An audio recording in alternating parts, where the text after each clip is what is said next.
大家好，我是小紫。今天咱们这个鸵鸟场里面，鸵鸟圈里面跑出来一只鸵鸟，公鸵鸟，也是被其他鸵鸟打出来了啊。然后咱们现在呢赶进去啊，是一只公的，大家看一下怎么把它轰到鸵鸟圈里面去。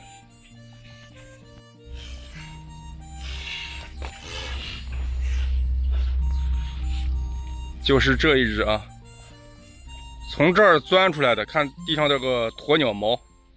是吧？现在鸵鸟它处在这个发情的阶段，这个公鸵鸟啊，它那个脾气比较暴躁一点，就是为了争夺这个配偶啊，母鸵鸟，它们会经常的打架。然后这只呢是刚发现啊跑出来的。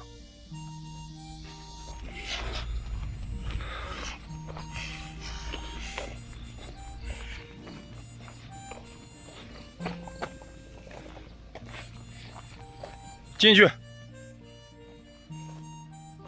自己就知道进去了。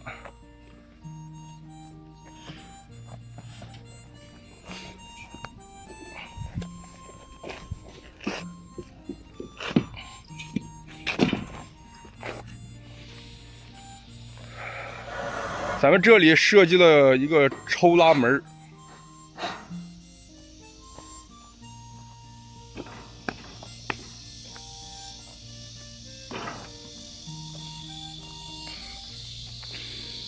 然后这个星期又该去送鸵鸟蛋了啊，又该孵化了，就是下一个星期的鸵鸟蛋啊一孵化，然后带大家去看一下这个下的鸵鸟蛋啊。这只公鸟特别厉害，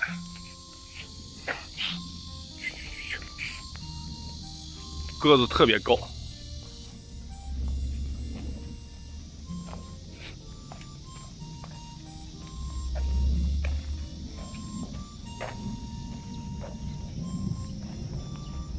你像它这个毛，这个羽毛啊，翅膀上的羽毛都能卖钱，这个毛啊。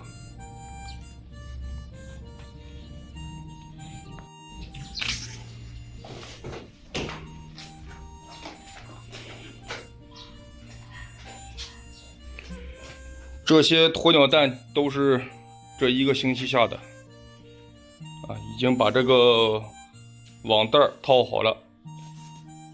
就是防止这个鸵鸟蛋啊碰碎。咱们有想养鸵鸟的啊，就是想用这个种蛋来孵化的，咱们这儿呢可以给大家提供这个鸵鸟蛋啊，都是鲜蛋、种蛋，然后或者是小鸵鸟都能提供啊。然后大家看看有什么问题有不懂的，咱们在视频下方评论留言就行啊，看到再给大家回复。那今天视频就给大家分享到这儿了啊，咱们下期再见。